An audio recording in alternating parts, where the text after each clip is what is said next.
خود کو کالی چادر میں اچھی طرح سے ڈھانپے ایک ہولہ سا برگ کے درخت کی اور سے نمودار ہوا تھا۔ ہاتھ میں ٹارچ مضبوطی سے تھام کر وہ بہت محتاط انداز میں اپنی مطلوبہ قبر کی نشاندہی کرنے لگا۔ ٹارچ کی مدھم دودیاہی روشنی میں 2-4 قبروں کی خاک چھاننے کے بعد آخرکار اس کو اپنی مطلوبہ قبر مل ہی گئی تھی۔ ہاں یہی ہے، اسی کی تو مجھے تلاش تھی۔ بالکل، ہاں آج میری تلاش پوری ہوئی۔ ہاں یہی ہے وہ قبر۔ قبر کا حتبہ ہٹانے کی مسلسل کوشش میں رات کے دوسرے پہر سے اب رات کا آخری پہر شروع ہو چکا تھا۔ وقت بہت مختصر بچا ہے اب میرے پاس۔ صبح کی پہلی کرن پھوٹنے سے پہلے مجھے اپنا کام مکمل کرنا ہے۔ ہر صورت آج یہ کام ہو جانا چاہیے، لازمی۔ ادھر سے ادھر نظریں دوڑانے کے بعد آخرکار اس کو تھوڑا فاصلے پر رکھا ایک بیلچہ نظر آیا۔ وہ وجود بھاگتا ہوا اس کی طرف لپکا تھا۔ آدھے گھنٹے کی انتھک کوشش کے بعد وہ ہولہ اپنی کوشش میں کامیاب ہو ہی گیا۔ اس نے بہت تیزی سے آگے بڑھ کر قبر کا حتبہ اپنی جگہ سے اکھاڑ کے دور پھینکا تھا۔ حتبہ رکھنے کے چند لمحوں بعد ہی یکدم قبر میں سے ایک روشنی پھوٹی تھی اور وہ قبر چاک ہوتی چلی گئی۔ چادر میں لپٹے وجود کے چہرے پر ایک دم ایک فاتحانہ مسکراہٹ ابھری تھی۔ جاؤ جا کر دیکھو دلہن کی تیاری کہاں تک پہنچی ہے۔ دادی بیگم نے بڑی بہو مزنہ کو حکم صادر کیا۔ جی اماں بیگم۔ مزنہ نے فوری ساس کے حکم کی بجاوری کی تھی۔ بلا ساس کی صادر کردہ حکم کی تعمیل میں دیر کر کے وہ اپنی شامت بلانے سے تو رہی تھی۔ آج حویلی کو کسی دلہن کی طرح سجایا سنوارا گیا تھا۔ آخر کو خان گھرانے کی شادی تھی۔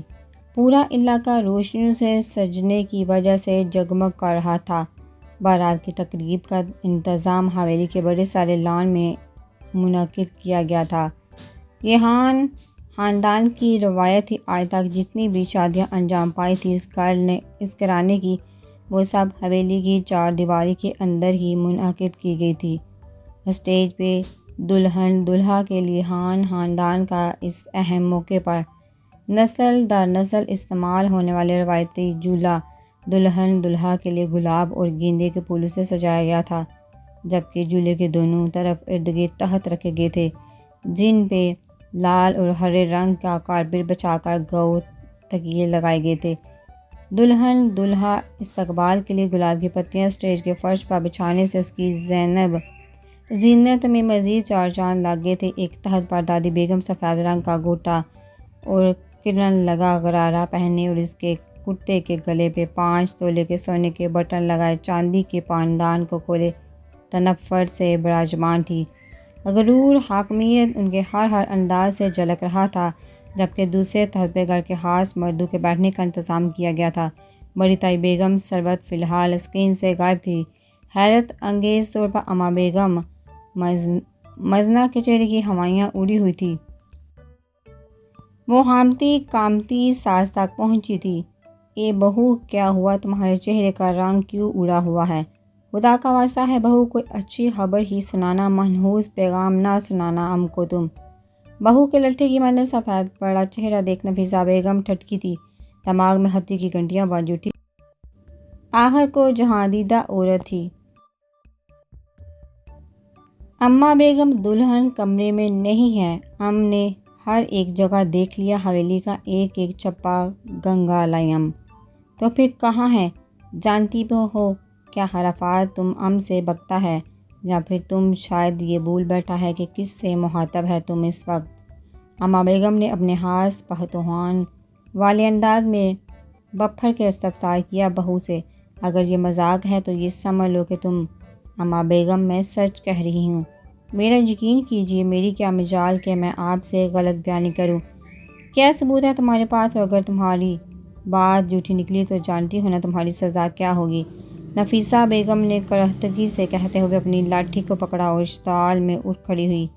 چہرے پہ ناقابل بیان تاثرات رقم تھے جو وہاں موجود سب ہی نفوسوں کو تنبیہ کرنے کے لیے کافی تھے۔ اگر یہ حقیقت ہوئی تو قیامت آ جائے گی، سر قلم کر دیے جائیں گے۔ آپ کے ہر سوال کا جواب اس خط میں ہی ہے۔ مرزا نے جلدی سے دلہن کے کمرے سے ملنے والا حساس کو تھمایا۔ امی پلیز ابا کو سمجھائیں کہ وہ مجھے آگے بھی پڑھنے دے۔ محمل باپ کے سامنے منمنائی اور ماں کو گٹی گٹی آواز میں اپنا وکیل بنانا چاہا، جسے ماں کے سامنے اپنی دلی خواہش ظاہر کی تھی۔ معصوم سی سمجھا دو، اس منحوس کو کے پاس آپ بہت پڑھ لیا، 12ویں جماعت تک پڑھا دیا۔ اس کو مزید آگے میں پڑھنے کی قطعاً اجازت نہیں دوں گا۔ میں کیا سمجھاؤں؟ تعلیم تو عورت کا زیور ہے جی، اور پھر جس طرح اب تک ہماری بیٹی نے پڑھا ہے ویسے ہی اگلی 2 جماعتوں کو اور پڑھنے دیں۔ مفیدہ سے بیٹی کے چہرے کا پھیکا پڑتا رنگ دیکھا نہ گیا۔ ہمت کر کے آہر کو شوہر کے سامنے جی کڑا کر کے بول ہی پڑی تھی، اوے کرم جلی، تو اپنی زبان باندھ رکھ، زیادہ نہ بول میرے سامنے۔ پہلے بھی کامل آغا کے کہنے پر 12 جماعتیں پڑھائی ہیں اس کلموہی کو، مگر اب نہیں۔ کرہتگی سے کہتا سلیمان چارپائی کے ساتھ رکھے حقے کو قریب کر کے لمبا سا کش لیا اور سر پر بندھا پیلا صافہ چارپائی پہ دور فاصلے پر پھینکنے کے انداز میں اچھالا۔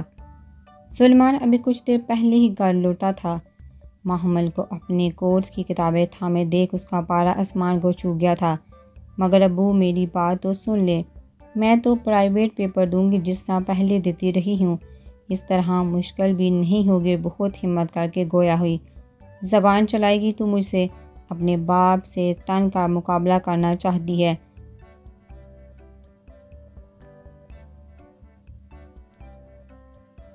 تو بول بے غیرت، تیرے تو دیدوں کی شرم حاک ہو گئی ہے، آج تو دیکھنا میں تیری سدھ بدھ واپس ٹھکانے کیسے لگاتا ہوں کملی۔ سلیمان جارحانہ انداز میں محمل کی طرف بڑھا تھا اور گما کا زوردار پوری قوت سے تھپڑ اس کے چہرے پر جڑ ڈالا تھا۔ دان پان سی سراپے کی مالک محمل باپ کے باری ہاتھ سے پڑنے والے تھپڑ کی تاب نہ لا سکی اور چکراتی ہوئی فرش پہ گرنے کو تھی جب کسی کے مضبوط ہاتھوں نے اس کو شانے سے تھاما تھا۔ مضبوط پناہوں میں آ گئی تھی، نظر اٹھا کر دیکھنا چاہا تھا، مگر جیسے ہی نظر کامل پہ پڑی وہ شرمندگی کے احساس تلے دوبارہ سے نظر نہ اٹھا سکی۔ بعض اوقات اپنے ہی ہماری ڈال بنتے ہیں اور ہمارا سر فخر سے بلند کرنے میں پیش پیش ہوتے ہیں، اور بعض اوقات اپنے ہی ہمیں شرمندگی اور ذلت کے اتھاہ گہرائیوں میں دھکیل دیتے ہیں، وہ بھی بڑے فخر سے۔ وہ شرمندگی سے چور فرش پہ نظریں گاڑے سوچ کر رہ گئی، عورت پہ ہاتھ اٹھانے والا مرد نہیں کہلاتا سلیمان کا کامل آغا آپ۔ سلیمان کا کچھ دیر قبل والا غصہ کامل کو دیکھ کر جا کتا بیٹھ گیا تھا۔ حد یہ تھی کہ وہ کامل کے سامنے گگیا کر بات کر رہا تھا۔ عورت کی عزت کرنا ایک نیک اور عزت دار مرد کی نشانی ہے، اور پھر محمل تو آپ کی سگی بیٹی ہے نا۔ کامل نے اس کو شرم دلانی چاہی۔ افسوس کی بات ہے بہت، یہ تم کیسے باپ ہو جو ناحق اپنی بیٹی پہ ہاتھ اٹھا رہے ہو۔ کاکا آغا، یہ لڑکی مجھ سے بد زبانی کر رہی تھی اور باپ ہونے کے حساب سے مجھے اس کا دماغ درست کرنا ہی پڑا۔ سلیمان نے بیوی کو اشارہ کیا آنکھوں سے کہ محمل کو منظر سے غائب کرے، مگر کامل کی زیر ایک نگاہ سے اس کا یہ اشارہ مخفی نہ رہ سکا۔ سلیمان کی ڈٹائی دیکھ کر اس کا خون اندر تک کھول اٹھا تھا۔ کون بد زبانی کر رہا تھا اور کون بد سلوکی میں سب جانتا ہوں۔ میرے سامنے کسی بھی قسم کی صفائی پیش کرنے کی ضرورت نہیں ہے کسی کو بھی۔ وہ اپنی 3 سالہ بیٹی جانا کو تلاش کرتا ہوا آیا تھا، کیونکہ وہ اکثر و بیشتر محمل کے ساتھ ہی اٹکیلیاں کرتی ہوئی نظر آتی تھی۔ سلیمان کی غصے میں باہر تک آتی چیخو پکار کو سن کر وہ خود کو روک نہ سکا اور کوارٹر کے پہلے سے کھلے دروازے کو دیکھ بغیر اجازت اندر بڑھا تھا۔ سلیمان کا اپنی بیٹی پہ ہاتھ اٹھانا کامل کے صبر کے پیمانے کو لبریز کر گیا تھا۔ وہ عورت پر جبر کا قائل ہرگز نہیں تھا۔ ایک لڑکی جب تک کمزور ہوتی ہے تب ہی تک وہ روتی ہے، جس دن وہ رونا ترک کر دیتی ہے سلیمان کاکا یاد رکھنا، اس دن ان کو رونا پڑتا ہے جنہوں نے اس کو رلایا تھا۔ چلو محمل، اب تم یہاں نہیں رہو گی، حویلی میں تم جانا کے ساتھ رہا کرو گی، اور ہاں آخری بات سلیمان کاکا تعلیم حاصل کرنا اس کا حق ہے اور یہ حق میں اس کو دلواؤں گا، یہ کہہ کر وہ کاکا نہیں تھا، وہ رکا نہیں تھا۔ سراسیمہ محمل کا ہاتھ مضبوطی سے اپنے ہاتھوں میں جکڑے وہ کوارٹر کا داخلی دروازہ عبور کر کے باہر نکلتا چلا گیا تھا۔ سلیمان اور اس کی بیوی دم بہت رہ گئے تھے اس ناگہانی آفتاب پہ۔ لگتا ہے بزرگوار کو اپنی جان پیاری نہیں ہے جب بھی اتنی دیدہ دلیری سے سڑک پہ مٹر گشت کر رہا ہے۔ پپو کے ساتھ فٹ پاتھ پہ بیٹھے سنی نے کہا اور سگریٹ میں چرس بھر کے سٹا لگانے کی تیاری کرنے لگا۔ دونوں ہی تقریباً ایک جیسے ہی تھے۔ عادت میں چرس پینا، جوا کھیلنا، چوری چکاری میں پیش رہنا دونوں کے پسندیدہ مشاغل تھے۔ حال و احوال دونوں کا ہی ابتر چرسی اور موالیوں سے بھی بدتر تھا۔ سڑک پہ سے گزرتی ہر ایک لڑکی کو دیکھ کر سیٹیاں مارنا، آہیں بھرنا، جملے کسنا اور زور زور سے گانا اور دم دہاڑی کر کے تنگ کرنا پپو کے لیے خوراک کا باعث تھا۔ وہ بھوکا رہ سکتا تھا مگر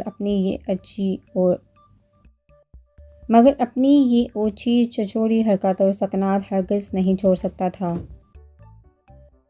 یہ سب کچھ ان دونوں کے لیے ایک عام سی بات تھی۔ حال یہ تھی کہ اس سڑک کو دونوں نے اپنی جاگیر بنا ڈالا تھا۔ پچھلے کچھ عرصے سے یہاں مستقل ڈیرا ڈال بیٹھے تھے۔ ابھی دونوں نے چوری چکاری کے علاوہ کوئی ایسا کارنامہ سر انجام نہیں دیا تھا جس کی وجہ سے وہ اس علاقے کے حاکموں کی نظر میں آتے، مگر دونوں ہی اس علاقے کے آس پاس کے لوگ شدید پریشان تھے۔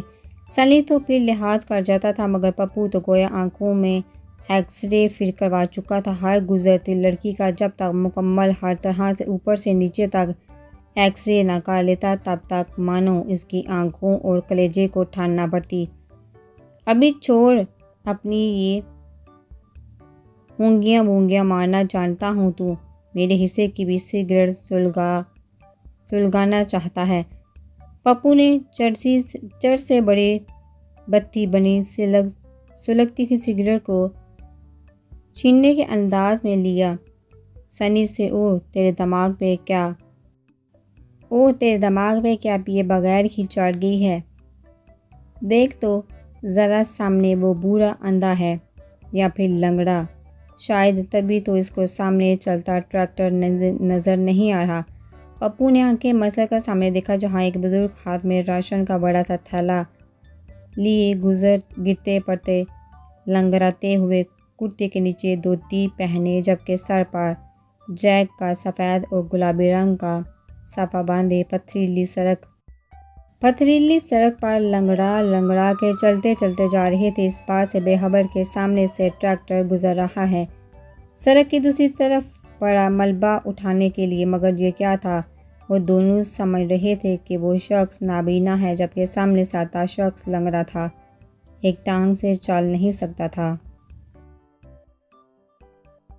دائیں ہاتھ میں چھڑی تھامے اور دوسرے ہاتھ میں راشن کا بڑا تھیلا لیے وہ خود کو بڑی مشکل سے سڑک پر دھکیل رہا تھا۔ شاید اس کو ٹریکٹر سے پہلے سڑک کو کراس کرنے کی جلدی تھی۔ وہ شخص اب ٹریکٹر سے کچھ ہی فاصلے پر تھا جبکہ ٹریکٹر چلانے والا ڈرائیور شاید نشے میں دھت ہو کر ڈرائیونگ کر رہا تھا، جو بزرگ کو دیکھ کر بھی ٹریکٹر رکنے کے بجائے چلائے ہی جا رہا تھا۔ اوپر کو پپو سے آہر کا رہا نہ گیا اور وہ بزرگ کی جان بچانے کی غرض سے اپنی جان کی پرواہ کیے بغیر اس شخص تک پہنچا تھا۔ اس دوران وہ ان صاحب کو تو بچا گیا تھا مگر خود کی جان کے ساتھ کھیل گیا۔ پپو سڑک پہ خوش و خرد سے بیگانہ بے سود پڑا تھا۔ میلی کچیلی قمیض پہ اب جگہ جگہ خون کے دھبے تھے، پیشانی سے بھی خاصا خون رس رہا تھا۔ ابھی بھی خبر ملی ہے کہ ایک مشہور مزار کے پیر کا دیا ہوا لڈو کھانے سے دولہا شادی والی رات ہی اپنی جان گنوا بیٹھے۔ وجہ دولہے کی ماں نے کچھ یہ بیان کی ہے کہ پیر سائی نے کہا تھا کہ اگر دولہا کو شادی کی رات یہ دم کیے لڈو کھلاؤں گی تو وہ جلدی صاحب اولاد ہو جائے گی۔ یہی نہیں بقول دولہا کی ماں کے دولہا کی یہ دوسری شادی تھی جو کہ اولاد نہ ہونے کی وجہ سے نبھا نہ سکا اور شادی 6 سال چلنے کے بعد ختم ہو گئی۔ تیری کی مل گیا مجھے ٹاپک، یہی پرفیکٹ رہے گا میری تھیسس کے لیے۔ زوئی یہ تو گڈ ہو گیا یار، بس میں اسی پر اپنی تھیسس تیار کروں گی۔ وہ چہکتی ہوئی زہرا کے گال پہ جارحانہ انداز میں بوسہ دیتی گویا ہوئی۔ دماغ کا علاج کرواؤ اپنے، پتہ بھی ہے کہ یہ کس قدر خطرناک کام ہے۔ ڈنگ کا ٹاپک لو، تھیسس کے لیے بیوقوفی مت کرو۔ زہرا اس کے بچپن کی دوست تھی، دونوں ایک دوسرے کے بغیر نہیں رہ سکتی تھی۔ کبھی وہ زہرا کے گھر پا جاتی تو کبھی زہرا اس کے گھر، اور آج بھی یہی ہوا تھا۔ ایک ہفتہ زہرا کی شکل نہ دیکھی تھی تو وہ اس کے گھر جا پہنچی تھی، اور اب دونوں زہرا کی امی کے ہاتھ کی بنی موڑا کڑاہی سے مکمل انصاف کر کے ساتھ ساتھ ڈسکس بھی کر رہی تھی۔ چپ کر جاؤ تم زہرا، میری ماما کافی ہے روک ٹوک کرنے کے لیے، سمجھی تم؟ اب میری دادی ماں مت بنو۔ وفا نے منہ بسوڑ کے زہرا کو جنجلائی لہجے میں کہا، اور پھر کچھ سوچتے ہوئے گویا ہوئی، اب مگر ایسے کیسے لڈو تھے کہ جس کے کھانے کی وجہ سے کوئی مر سکتا ہے؟ وہ ابھی تک اس سب پر خبر میں ہی الجھی ہوئی تھی۔ وفا، میں اسی لیے کہہ رہی ہوں تمہارے بس کا کام نہیں ہے یہ، زہرا نے نرمی سے سمجھایا۔ بہتر ہوگا زوئی کہ ہم کسی اور ٹاپک پہ بات کریں۔ وہ کہاں کان دھرنے والی تھی۔ تم برائے کرم اس کے بجائے کسی اور موضوع کو سلیکٹ کر لو، تھیسس پر کام کرنا شروع کرو۔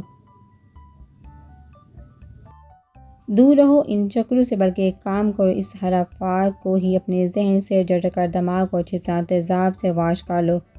ہاں میں میرا بھی بیجا خشک کرو گی اور اپنا بھی۔ اب میرا سر مت دکھانا۔ بالکل نہیں وفا، کبھی بھی خود سے کیے ایسے بے وفائی نہیں کر سکتی۔ جب میرا نام وفا ہے تو میں کیسے خود سے کیے گئے وعدے سے بے وفائی کر بیٹھوں؟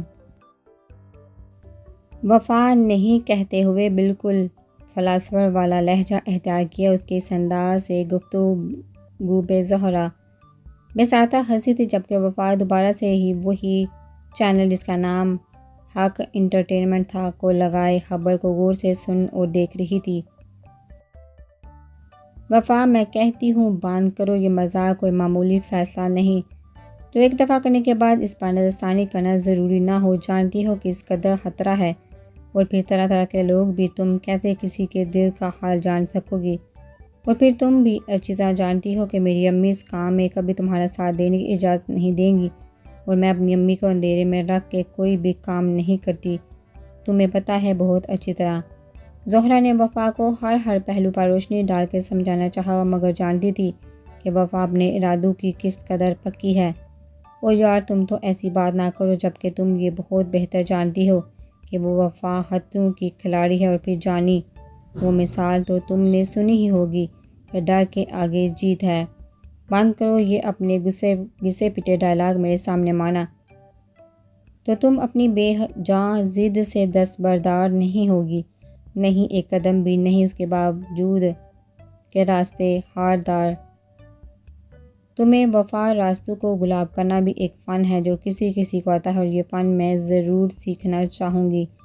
ترکی بر ترکی جواب دیا۔ کامل آغا، مجھے واپس گھر جانا ہوگا، اب وہ غصے میں ہیں بہت۔ اور پھر وہ بھی ٹھیک کہتے ہیں، بہت ہے میرے لیے اتنی تلی محمل کی مرمری کلائی اب بھی کامل کے مضبوط ہاتھ کی گرفت میں تھی۔ جب بنی وہ تیزی سے اس کو لیے حویلی کی دہلیز سے سمت بڑھ رہا تھا، چہرے پہ ہر درجہ سنجیدگی رقم تھی، جیسے خود کے غصے پہ قابو پانے کی ناکام کوشش کر رہا ہو۔ محمل کے ہاتھ میں پہنی کلائی چوڑیاں، کالی چوڑیاں کامل کے مضبوط ہاتھ کی قید میں ٹوٹ چکی تھی، جب اچانک محمل کی پرنم آواز سن کر وہ تھما تھا، اور ادھر قریب ہی نیم کے درخت کے نیچے ٹھنڈی چھاؤں میں رک گیا۔ وہ بہت غور سے محمل کو دیکھ رہا تھا، نہ جانے اس کے صبح چہرے پہ کیا تلاش کر رہا تھا، صبیحہ چہرے پہ کیا تلاش کر رہا تھا۔ کامیاب لوگ اپنے فیصلوں سے دنیا بدل دیتے ہیں، اور کمزور لوگ دنیا کے خوف سے اپنے فیصلے بدل دیتے ہیں۔ محمل، میں کمزور نہیں ہوں آغا، مگر وقت شاید میرا ساتھ دینے سے انکاری ہے۔ وہ نڈھال سی ہو کر فرش پہ بیٹھی چلی گئی، اور نیم کے پیڑ سے افسردگی سے اپنے سر ٹکا گئی۔ آنکھوں کے موتی ٹوٹ کے بکھرے تھے، وقت کا کام ہے چلتے رہنا، اچھا یا برا گزر ہی جاتا ہے، پھر وقت تمہارے ساتھ نہیں مگر میں تمہارے ساتھ ہوں۔ وہ اس کی نازک سی لڑکی کو بکھرنے نہیں دینا چاہتا تھا۔ آپ کا شکریہ مگر ابو تم بس اپنی اسٹڈی پر دھیان دو، بلکہ تمہاری ٹیوشن میں خود دوں گا تمہیں۔ وہ اس کے سر پر ہلکی سی چپل رسید کرتے ہوئے گویا ہوا۔